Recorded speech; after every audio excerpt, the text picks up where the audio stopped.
Hi my dear learners. So today my name is Shiraz. So today I will solve one problem for you. This problem is from previous year GATE. Okay. So let's start the problem. First of all, I will read the problem for you and then we will start solving the problems. Okay. So what is the speed of sound in neon gas at a temperature of 500 Kelvin? Okay. Again I will read the question. What is the speed of sound in neon gas at a temperature of 500 Kelvin? Okay. Okay. Next part. Gas constant of neon is 0.421 kilojoule per kg Kelvin. Okay. These are the four given options. In this only one option is correct. Okay. So let us analyze first of all what is the question they have given. Okay. So see, speed of neon. Okay. Let us suppose one box is there. Okay. One container is there. In this container full neon gas is present. Okay. Everywhere neon gas is present. Okay. I indicate Ne. Okay. Ne means neon. Okay. Suppose one person is standing here. Inside this one person is there. Okay. I'll draw this person. Suppose this is the person.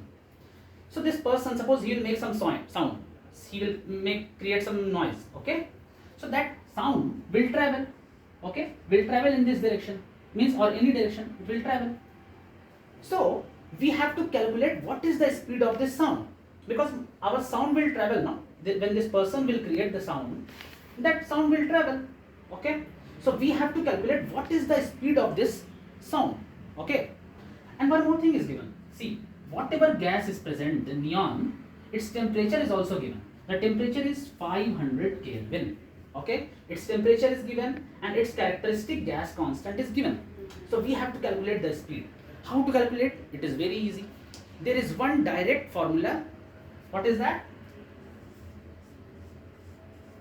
Speed of sound is equal to under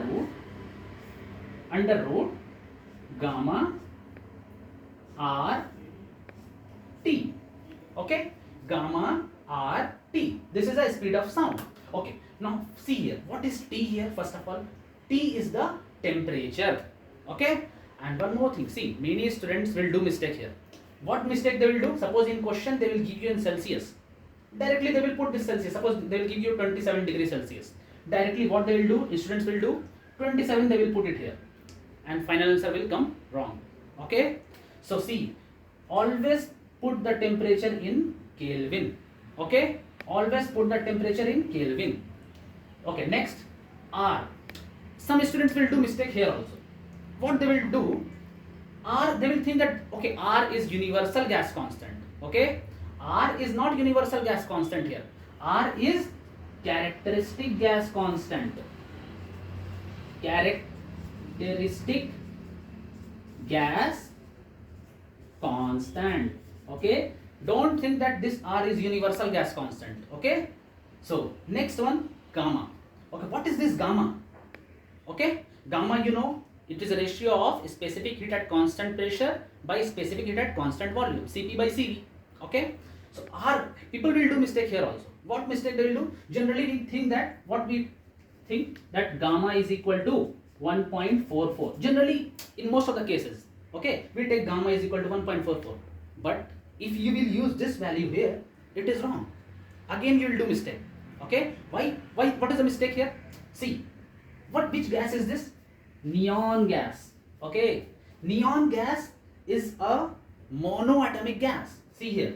This value we use it for diatomic. Okay. Diatomic we use it 1.44. You have to use here 1.67. Okay. This is for monoatomic gas. Okay. So this value you cannot use here. This value you have to use 1.67. Okay. Now see here. Just put the value. You will get the answer. Gamma. Gamma how much? Which one? 1.67. 1.67. Okay, R is the characteristic gas constant. This value they have given, no? See here, 0.421. But what is this? Kilojoule. It is not in joule, it is in kilojoule. So you have to convert this kilo in, you have to multiply this value with 10 to the power 3. Okay, see here, 0.421 and multiply this value with 10 to the power 3. Okay, now T value is there, no? 500 Kelvin. Just put it. Okay, now see here, 1.67 into 0.421 into 10 to the power 3 into 500. Calculate this value, take the root, you will get the answer. So the answer you will get is 592. Calculation you can do, 592 meter per second. So in this way we can solve this problem. Okay, and one more thing, some students want, just to confuse you, suppose here 592 meter per second, and here again one value, suppose I will give one more option, 592 kilometer per hour. So which one you will mark, meter per second or kilometer per hour? You have to mark meter per second. Why? Because everything whatever we kept, that is in SI unit. See, this is an SI unit, this we have converted to joule, so it became SI unit. Okay, and this is just a number. So, okay, so the final answer will be in SI unit, meter per second. Okay, so I hope you understood the problem. So in this way we can solve this. This problem is from GATE previous year. Okay, so if any doubt is there, just you can comment it. Okay, so thank you.